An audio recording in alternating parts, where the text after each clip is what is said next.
Why on earth is someone like you, with poo education and no skills, attending our wedding? Just breathing the same air as you makes me feel like I'm losing brain cells.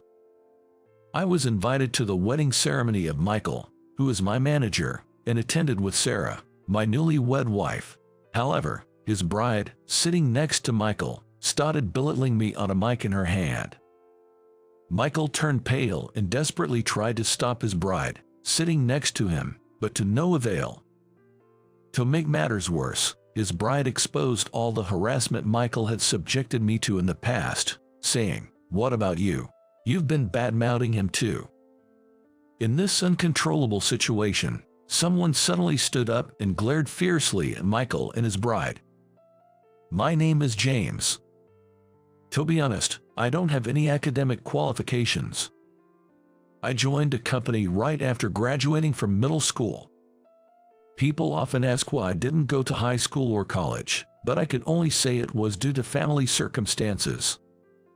If possible, I too would have liked to go to high school and even college. But my family situation didn't allow for that. Though my parents wanted me to attend college, I respectfully declined. I have two younger brothers, Charlie and Daniel, and at that time, they had just started kindergarten and elementary school. I was confident I could manage on my own, but I didn't want my brothers to go through such hardships. So, I decided to start working right after middle school to save up for their college tuition. I was introduced to my current company through school, and it's almost been 10 years since I joined. In the beginning, being a middle school graduate, I was mostly assigned menial tasks, but as my tenure increased, I was entrusted with various responsibilities. By my 5th year, I was working with almost the same conditions as college graduates. After working for 10 years, I could smoothly handle almost all tasks in the company. Not only did my job quality improve, but I also gained confidence. Yet, I never settled for just that and tirelessly pursued my efforts with greed every day. Having been looked down upon for only completing middle school, I never wanted to go through that experience again, nor did I wish to put myself in such an environment. My efforts were eventually recognized by those around me, and I managed to build good relationships. "Hey, James, you're doing great. Thank you. This is all thanks to the seniors like you who patiently taught me the ropes when I was still new here. Come on, saying that won't get you anything." While I was working at my desk, a senior colleague, Tom, casually spoke to me. He held 2 cups of coffee, placing one on my desk with a smile. "Wow, thank you. It's not much." He smiled again and returned to his desk. Then, Emily, a junior colleague, sitting next to me, called out to me, "James, sorry but my software stopped working." Emily came to me with a tearful face, showing me the screen. Indeed, the software had frozen and the screen had gone white. Upon asking Emily for details, it seemed that this issue arose whenever attempting to open documents sent by a client. The software installed on our company computers is always up to date. So, it's unusual for there to be issues with opening files, but after considering various factors, including the possibility that her computer might not have the necessary specifications, I couldn't manage to open the document on their device. In the end, I had to take over the task. "James, sorry for causing you trouble." "It's okay, we're here to help each other," I replied with a smile, and Emily seemed relieved and smiled back. Taking over Emily's task, I handed my work to her instead. We supported each other like this, keeping a positive atmosphere in the office. Looking back, I can only agree if someone were to say that I was the one who disrupted the atmosphere. "James, can you work overtime today?" Oh. It was 20 minutes before the end of the day. Michael, the manager, said he needed help with some urgent work. However, I had an important matter today that required me to leave on time. "I'm sorry, I can't make it today due to personal reasons," However, I'm available to help tomorrow. At my response, Michael furrowed his brow. It has to be today. Then, perhaps you could ask another employee for help, as I really can't miss my appointment today. I apologized to Michael repeatedly, and as soon as the end-of-day bell rang, I left the office. Missing today's appointment could seriously affect my life. I understand that taking on work is crucial for building trust within the company, but when it comes down to weighing it against my future, I prioritize my own life. However, I would come to know that my decision was a mistake. The next day arrived. Hey, good morning, poorly educated James. Excuse me. As I arrived at work as usual, I was greeted sarcastically by Michael, who had arrived earlier. I was surprised because nobody had used the term in reference to me since I first joined the company. And Michael was normal until yesterday, so what happened? The meeting with the client this afternoon has been rescheduled to start at 5 p.m.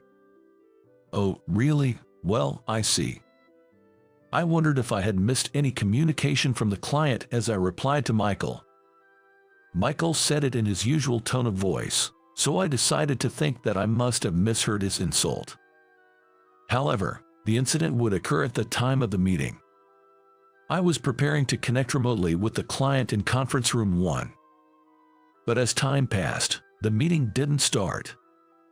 After a 30-minute wait, feeling something was amiss, I immediately contacted the client for confirmation. Oh, is this James? I believe we had a meeting scheduled for today. Has something happened? That's what we'd like to ask you. Weren't you the ones who missed this afternoon's meeting? We'll have to reconsider this deal from scratch now. Wait, what? The tone of the client's representative was unexpectedly stern, and I was shocked. Moreover, they confirmed that the meeting was still scheduled for the afternoon, without any changes.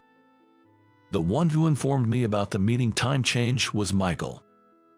I immediately left the conference room and went to Michael. Michael. Even though I raised my voice, Michael continued to ignore me as if he hadn't heard. Michael, did you lie to me about the change of the meeting time? When I banged on Michael's desk and confronted him, he responded with, "Excuse me, what are you talking about?" The argument went nowhere, and I gave up on blaming Michael. I should have confirmed with the client myself when I first heard about the meeting time change. Now, with the deal cancelled, the responsibility weighs heavily on me. I need to gradually regain trust. But Michael's actions, which could be seen as harassment, was not limited to just that day. Man, you're still not done with this work. You're so slow.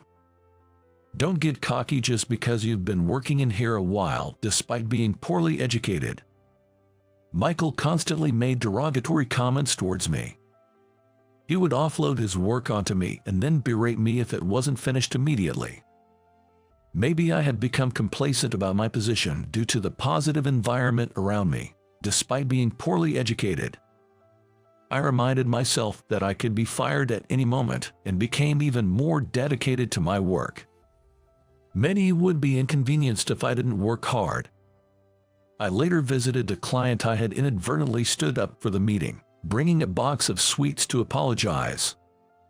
The person in charge then mentioned that they had been upset at the time but agreed to continue our business relationship.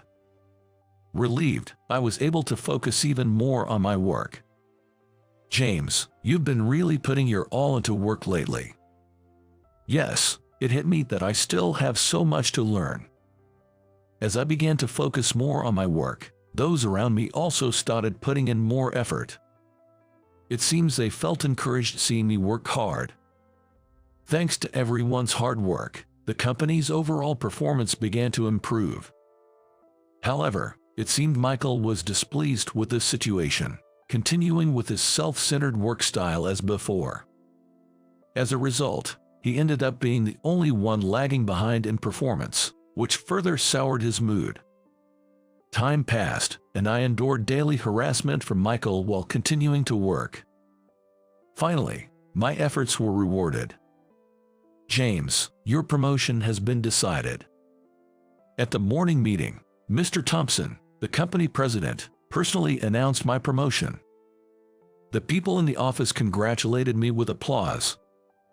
However, Michael was the only one who seemed displeased, glaring at me as if to express his discontent. I had been eagerly awaiting this promotion. Well, it's been decided. Congratulations. Thank you.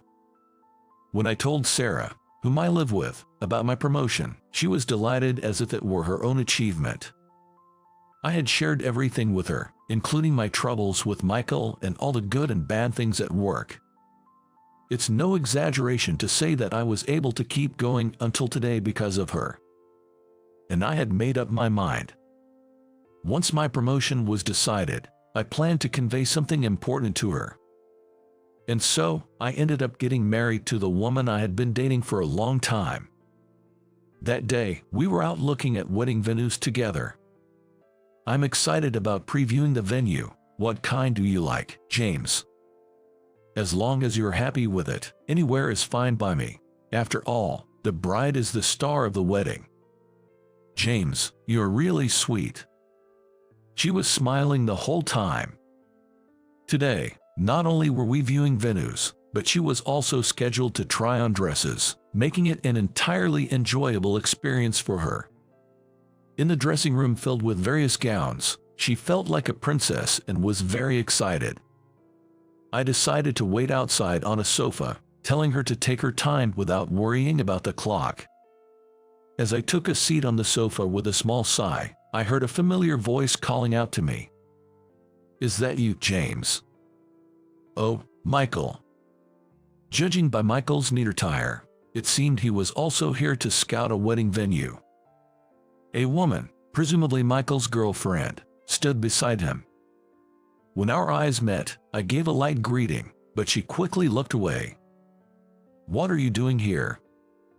I came with my girlfriend. She's in the fitting room right now. Even a loser like you can get married, huh? Education has nothing to do with marriage, right? Michael would insult me regardless of the place. I didn't want to argue in public, so I didn't respond strongly, but Michael's girlfriend, having heard our exchange, suddenly burst into laughter.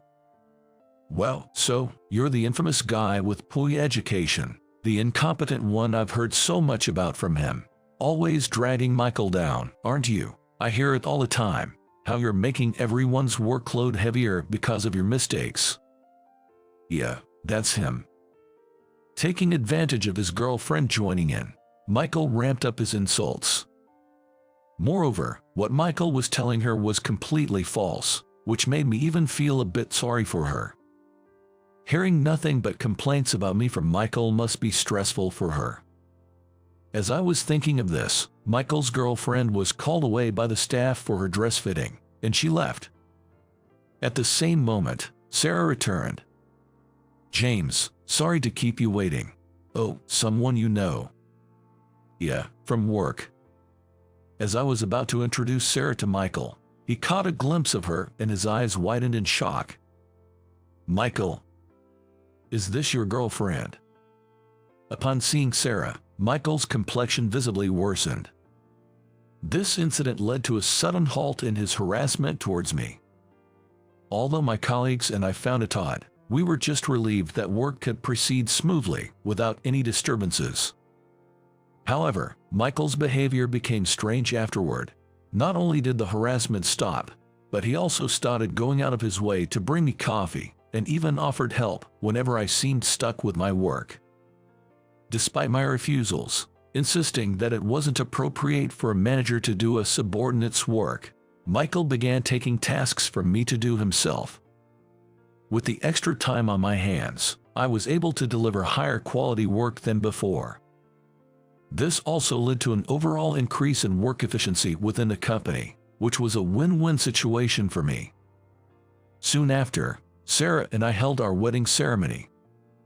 We invited colleagues from the company, including Michael. At her parents' request, we planned a grand wedding ceremony. With more guests than we could possibly greet, both she and I experienced a wedding filled with immense joy. Half a year after our wedding, Michael was planning his own and sent out invitations to the company employees. I asked if my wife could also attend, and Michael, sweating profusely, eagerly agreed. I wonder why Michael starts to panic whenever I mention Sarah. While Sarah and I were chatting in the corridor before the reception started, the bride walked past us, right by our side. To be more precise, she was going to walk past us. Upon seeing me, the bride stopped and turned to face us. "Are you the one from back then?" Despite being in her wedding dress, the bride approached us and scrutinized both me and my wife's faces. "Uh-oh, you're already married, right? Too bad you can turn back now." "What? Do you know your husband is poorly educated and incompetent at work?" "Well, that look on your face says you didn't know. Sorry for you. Could you please stop?" Seeing my wife uncomfortable, I intervened, but the bride just sneered and said, "Oh, sorry," before heading to the dressing room. What was that all about? "Sorry for making you feel uncomfortable." "No problem, but James, are you all right?" "Me? Why?" "You looked a bit upset." "I'm fine." I had shared everything with Sarah. In fact, she knew everything about me before we even started dating, including my educational background and job situation. Therefore, the bride's revelations had no effect on our bond. As the reception began, all guests gathered in the venue. Michael and the bride made their grand entrance to applause. However, the bride looked down at me with a triumphant smirk as soon as our eyes met. I tried to ignore it, but throughout the various entertainments, the bride kept watching me closely. When it was time for the bride and groom's speech, the bride eagerly grabbed the mic, pointed at me, and addressed the guests. "Why on earth is someone like you, with poor education and no skills, attending our wedding? Just sharing the same air with you makes me feel like I'm losing brain cells." The atmosphere in the venue froze at the bride's words. Among the guests were the bride's parents and friends, but there were more of Michael's contacts. Moreover, the majority were colleagues from work. It was highly inappropriate for the wife of a manager to make such statements in front of professional acquaintances. Michael looked horrified and tried desperately to stop her, but the bride continued her tirade unabated. "Does everyone know? Despite being incompetent and constantly dragging us down, he clings to his job, pretending nothing's wrong, just like a pest." "Hey, stop it. Why should I? I'm just repeating what you told me. You even said you didn't want someone like him at our wedding. Why did you even invite him?" "Well, that's..." Michael seemed at a loss for words in the face of the bride's onslaught.